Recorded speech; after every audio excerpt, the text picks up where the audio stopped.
Ito namang pagtatatag ng Congressional Commission na Agricom na isa lang na ho sa plenaryo na layong pagtuunan naman ang sektor ng agrikultura at pangingisda dito sa bansa. May buong detalye dyan si Bombo Beta Servito.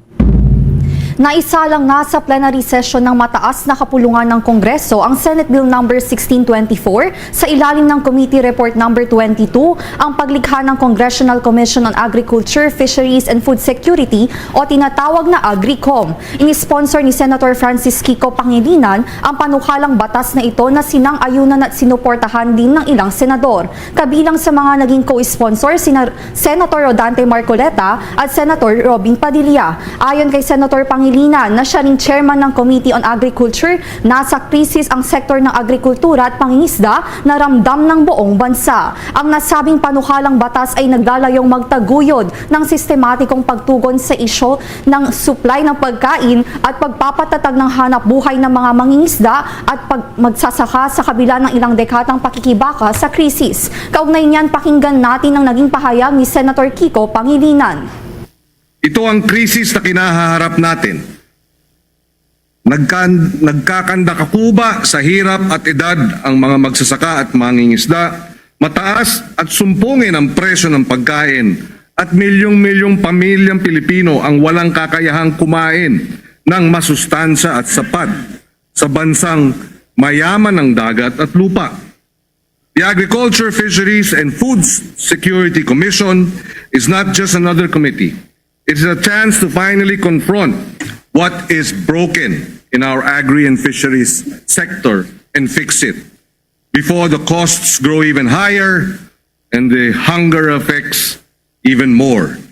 Pagkakataon pa para harapin at ayusin ang sira bago pa lumobo ang gastos.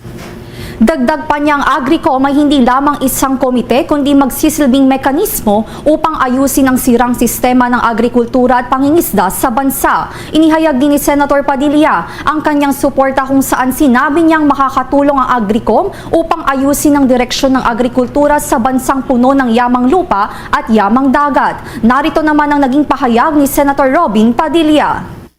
Ang Agricom ay hindi lamang dagdag ahensya, kundi pag-aayos ng direksyon ng agrikultura sa bansang mayaman sa yamang lupa at yamang tubig.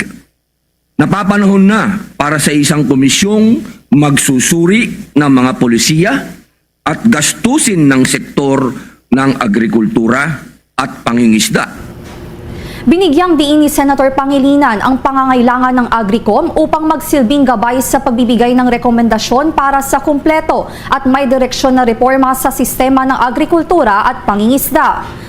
At yan ang ulat mula rito sa Senado. Para sa Bombo Network News, ako po si Bombo Beta Servito, and this is Bombo Radio Philippines, the #1 and most trusted source of news and information. Basta Radio, Bombo! For the most trusted source of news and information, visit our website at www.bomboradio.com. Follow us on Bombo Radio mobile app, Facebook, YouTube, TikTok, and X, formerly Twitter. Like, share, and stay connected. Anytime, anywhere.